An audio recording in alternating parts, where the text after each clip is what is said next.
Merci Ibrahima.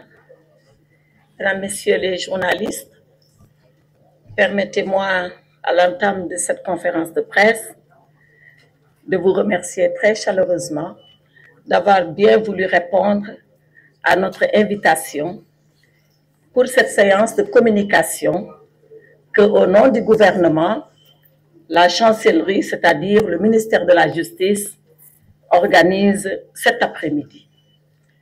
Cet après-midi, nous le faisons avec l'ensemble de nos services. Et vous l'avez constaté, sont avec moi ici présents Monsieur le ministre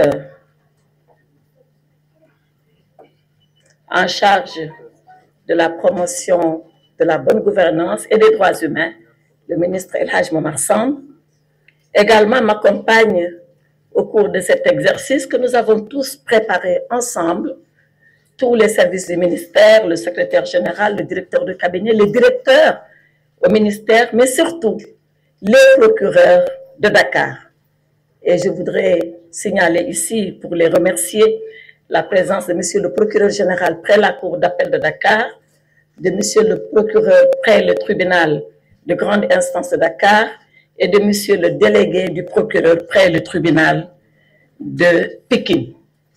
Voilà donc les personnalités qui m'ont aidé à préparer cette conférence de presse que nous vous destinons pour apporter le maximum d'éclairage, tant que cela est possible, à l'endroit de l'opinion sur l'activité judiciaire de ces derniers jours. Et c'est une activité, vous le savez, qui est très fournie.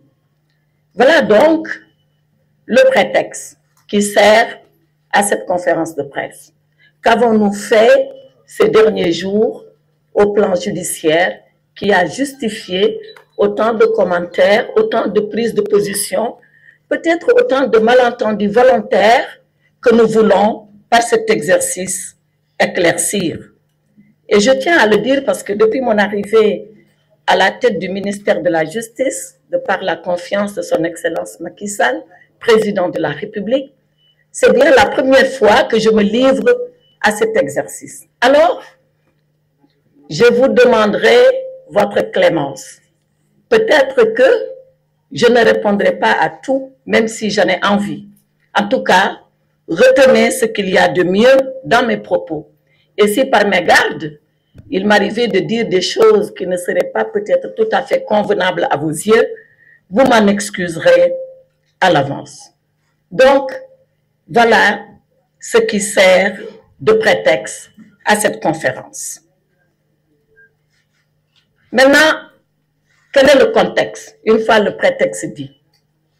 Le contexte, c'est qu'ici au Sénégal, nous sommes dans un moment politique très intense. Nous sommes dans un moment politique où les prises de position, où les commentaires, où les décisions, où les actions sont regardées, pesées, sous-pesées et jugées à l'aune des circonstances et de la situation politique. Parce que la situation, elle est importante. J'allais même dire, elle est grave, pas dans le sens où c'est dangereux.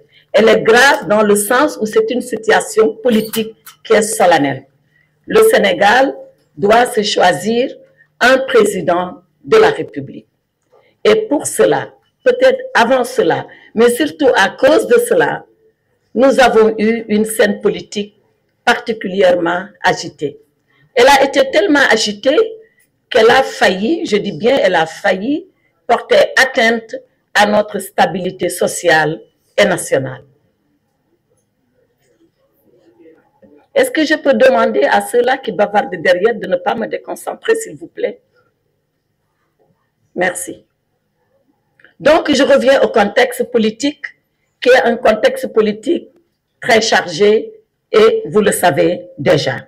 Et le président de la République, partant du constat que notre stabilité politique et sociale devrait être sauvegardée au prix de tout, parce que c'est la chose que nous avons en commun, et c'est la chose la plus chère que nous partageons et que nous avons en commun. Le président de la République a décidé, à l'occasion du Conseil des ministres tenu le 7 février, et vous en avez fait déjà le commentaire, a décidé de donner instruction au garde des Sceaux que je suis pour prendre, et je le cite, toutes les mesures nécessaires afin de pacifier l'espace public. Voilà quelle a été la mesure ou l'instruction que Monsieur le Président de la République a confiée au garde des Sceaux que je suis. Et cela vient conforter déjà ce que nous étions en train de faire comme travail. Rappelez-vous, j'ai pris service comme garde des Sceaux le 9 octobre, où le professeur Ismaël Madior Fall m'a passé les services. On était d'ailleurs au ministère des Affaires étrangères. Rappelez-vous alors de ce que j'avais dit. J'avais dit à l'époque que 2 sujets m'importent et que j'allais y travailler avec ardeur et avec conséquence. La première, c'est d'abord de désengorger les prisons. Et monsieur le directeur général de l'administration pénitentiaire, le colonel Diagne, est ici présent avec nous. Et ensemble, lui et les procureurs, depuis ce jour 9 octobre, nous y travaillons sans relâche. Comment faire de telle sorte que nos prisons soient dites, du moins, c'est de lutter contre les longues détentions. Et le procureur général de Dakar, le procureur de la République, le délégué du procureur de Pikine sont là pour le témoigner, ainsi que tous les directeurs qui sont au ministère de la Justice. Pour rappel, et vous étiez là encore, au mois de décembre, le 21 décembre, nous avons tenu ici à Dakar la conférence nationale des parquets où tous les procureurs du Sénégal, et je profite de cette occasion pour saluer et renouveler ma confiance à l'ensemble des parquetiers du Sénégal, tous les procureurs généraux, celui de Dakar qui est ici présent, mais également celui de Kaolack, celui de Saint-Louis, celui de Tambacounda, celui de Saint-Louis, je l'ai dit, Tambacounda, celui de Ziguinchor, de les saluer tous et de les féliciter ensemble avec leurs procureurs pour le travail remarquable qu'ils sont en train de faire dans l'application de la politique pénale telle qu'elle a été définie par le chef de l'État. Donc, je reviens à cette conférence nationale de tous les procureurs du Sénégal, dont le thème, rappelez-vous, était les longues détentions, la lutte contre les longues détentions. C'est pour vous dire, mesdames et messieurs les journalistes, que ce que le président de la République nous a demandé de faire dans une adresse solennelle à l'occasion du Conseil des ministres du 7 février, nous étions déjà en train de le faire et nous avions déjà commencé à le faire. Depuis le 9 octobre, ensuite le 21 décembre et enfin le 7 février venant de Monsieur le Président de la République. Et depuis lors, bien avant ces libérations auxquelles vous avez assisté ces dernières heures, depuis lors, nombre de nos compatriotes ont été libérés. Il se trouve que cette libération, peut-être, ou ces libérations ont été beaucoup plus massives. Mais depuis lors, nous sommes sur cette cadence de libérer les Sénégalais en donnant des conditions beaucoup plus douces que la détention, c'est-à-dire le contrôle judiciaire, la mise en liberté provisoire, le port du bracelet électronique et les libérations conditionnelles s'il se trouvait qu'ils étaient déjà condamnés et qu'ils étaient en train de subir la peine de prison qui leur avait été infligée par le juge. Donc c'est pour vous dire que la volonté d'apaiser l'espace public est une ancienne volonté. Elle date d'avant octobre, mais surtout octobre. Elle date surtout de novembre, quand les parquetiers ont décidé de cela autour de moi et autour du ministre El Hadj Momar Samb, mais elle date enfin de façon beaucoup plus solennelle par cette décision de Monsieur le Président de la République lors du Conseil des ministres du 7 février. Donc, je vous ai donné le prétexte, je vous ai décrit le contexte, maintenant je vais vous lire le texte. Comment tout cela se fait? C'est ça le texte. Parce qu'il s'en est trouvé certains pour dire que voilà, nous sommes dans une situation politique, ces personnes avaient été arrêtées pour des raisons politiques, que ce sont même des détenus politiques, et maintenant encore, pour des raisons politiques, on a décidé de les libérer. Cela est faux. Cela est complètement faux. Et je m'inscris en faux contre ces assertions. En réalité, toutes ces personnes qui ont été libérées avaient été détenues à l'occasion des manifestations de troubles à l'ordre public. Peut-être qu'elles avaient leur volonté politique qu'elles voulaient démontrer. Peut-être qu'elles avaient un camp politique auquel elles appartenaient. Mais les raisons qui les ont envoyées en prison n'ont jamais été des raisons politiques. Pour toutes ces personnes, il y avait des délits de droit commun que les juges fondent sur le code pénal sénégalais pour pouvoir les emprisonner. Donc, c'est pour réfuter, comme je l'ai toujours fait, le qualificatif de détenu politique. Maintenant, je reviens à la loi. Nous n'avons jamais libéré de façon arbitraire, de façon massive, les personnes parce que la politique nous l'a exigé. Loin de là. Toutes ces personnes qui ont été libérées l'ont été à la suite de dossiers que les procureurs ont examinés cas par cas. Il n'y a pas eu de porte ouverte ou de façon massive, on a dit aux gens maintenant, ça l'est terminé, vous pouvez rentrer chez vous. Cela n'est pas vrai.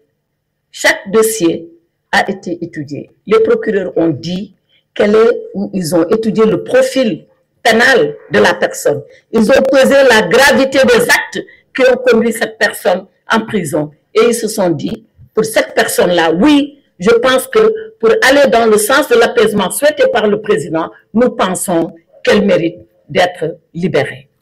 Donc, il n'y a jamais eu de libération massive, il n'y a jamais eu de libération à la tête du client. Et tout cela, nous le fondons sur le code de procédure pénale qui permet au procureur de la République, lorsqu'il pense que la personne mérite de bénéficier d'une liberté provisoire, de ne même pas attendre son avocat. Il peut le faire lui, le procureur. Il est l'avocat de la société. Si cette personne fait partie de la société, le procureur peut être son avocat s'il l'estime nécessaire. Je le dis parce que j'ai vu quelqu'un dire, moi, mon avocat m'a dit que je pouvais être libéré le 7 mars. Mais on m'a libéré avant. Oui, si le procureur est plus rapide que son avocat, il ne va pas pleurer pour ça, non?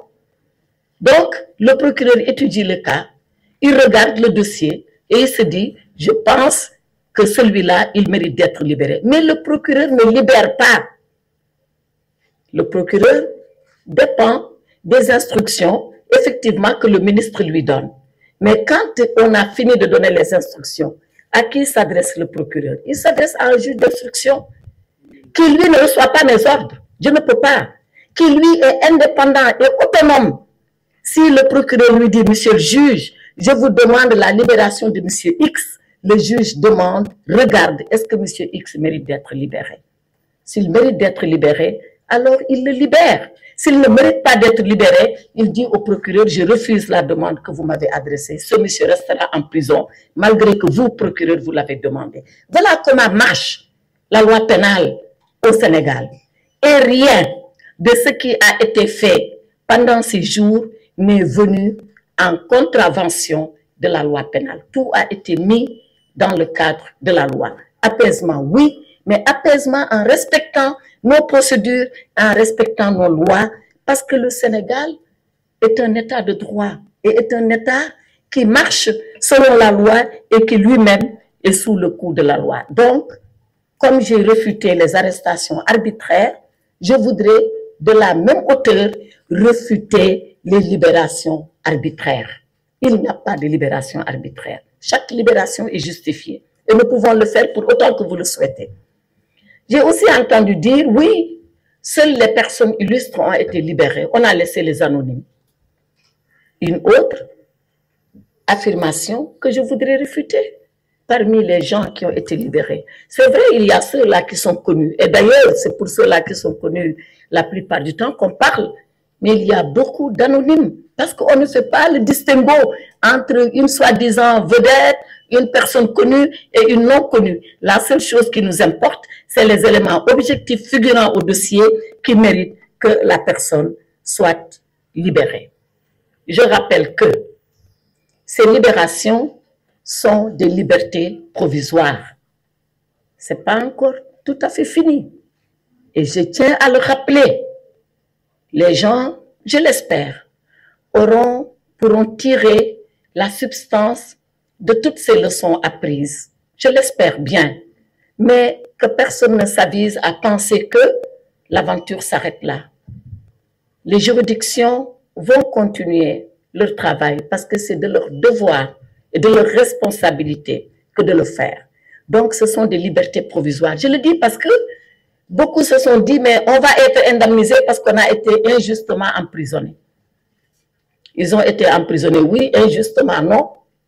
Et quand est-ce qu'une indemnisation pourra intervenir? Seulement quand un juge de jugement, pas le procureur, pas le juge de l'instruction, quand le juge qui va juger définitivement l'affaire va leur dire, je considère que vous n'avez rien fait. Quand un juge devant le tribunal le dira et que cette décision est devenue définitive, alors oui, cette personne peut prétendre à être indemnisée. Pour le moment, je le rappelle, ce sont des libérations provisoires sous certaines conditions et je ne voudrais pas que dans l'euphorie ambiante et générale, que ces gens pensent qu'ils en ont fini.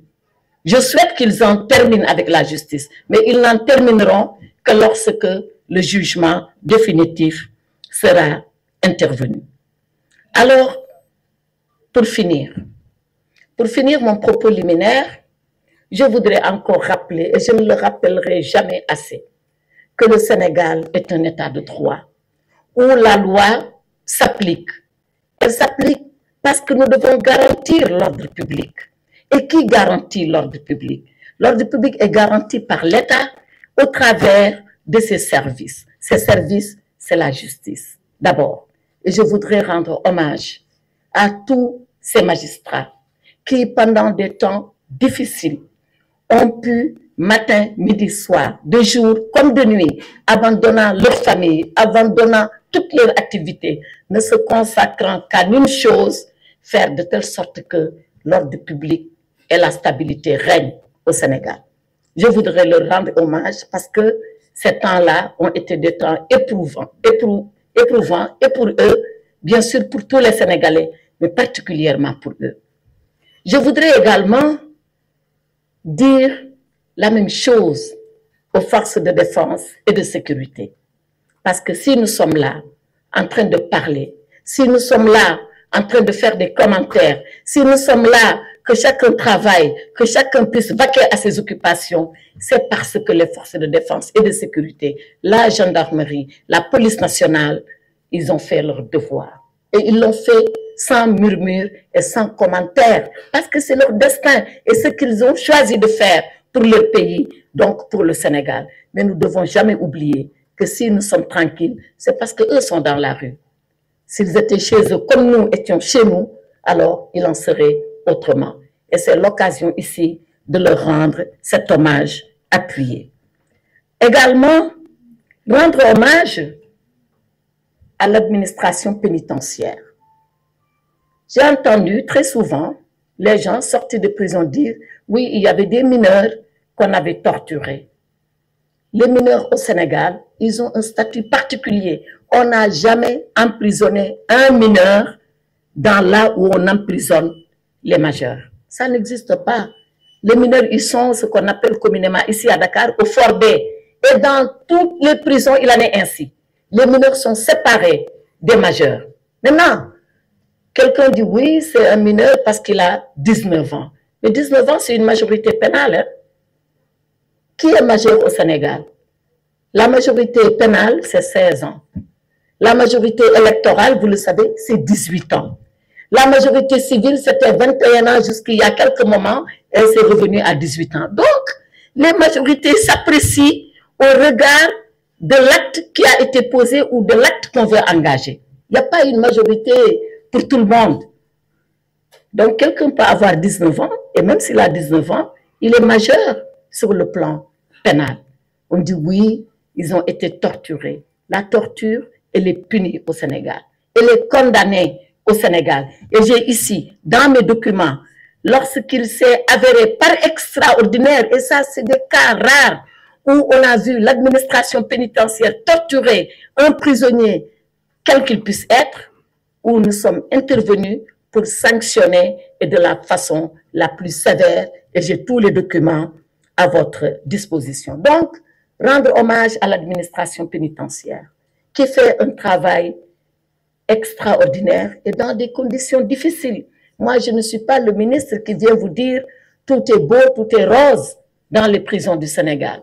Nous avons des difficultés parce que les prisons, elles sont pleines, d'où tout à l'heure, comme je le disais, notre conférence nationale de parquet pour désengorger les prisons. Et c'est dans ces conditions que les pénitenciers, comme on les appelle communément, travaillent tout en préservant la paix dans les prisons et tout en sauvegardant la dignité des prisonniers. Ce n'est pas parce qu'ils sont emprisonnés, ce n'est pas parce qu'ils sont en détention qu'ils perdent leur dignité, bien au contraire, et nous faisons de notre maximum pour pouvoir leur conserver, leur préserver cette dignité.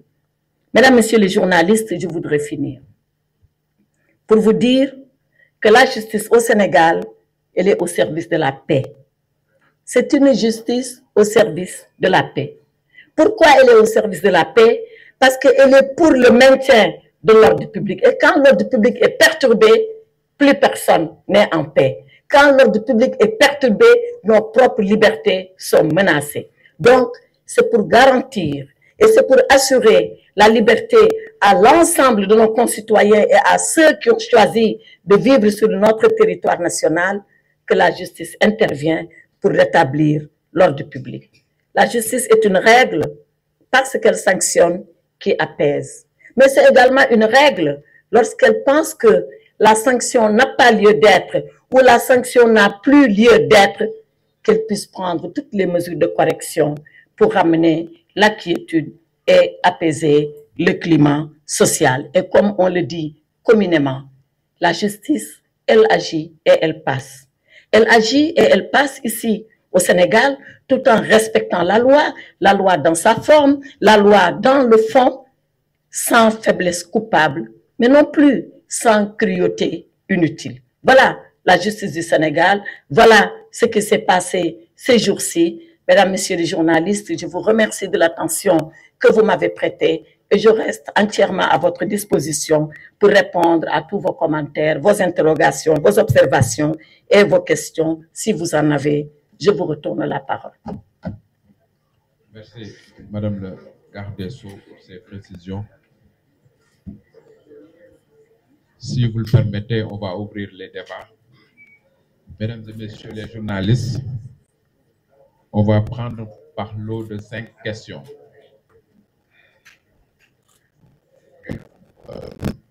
Madame Maguette Sey de Walf Quotidien, vous avez la parole.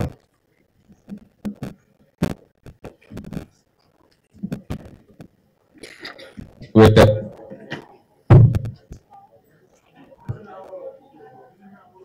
Après. Ce sera à la fin. C'est prévu. Le résumé en Wolof, c'est prévu.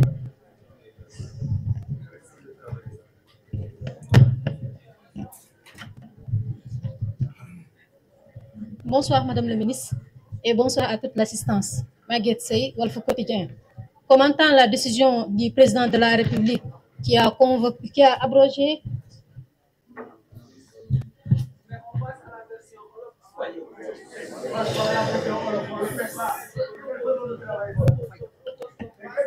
Alors, on va répondre à votre proposition, s'il vous plaît. Et si, s'il vous plaît, on va s'entendre. C'est le maître de cérémonie, le juge Ibrahima Faye, qui tient l'ordonnancement de la conférence de presse. Il vous a dit qu'on prenait un lot de 5 questions par 5 questions et ensuite nous passerons au résumé en Wolof. Donc, tant que je suis là, le Wolof ne va pas vous échapper. Je sais que vous avez des contraintes de bouclage, mais ce n'est pas un problème, on y arrivera. Allez-y, Maguette Sey. Okay.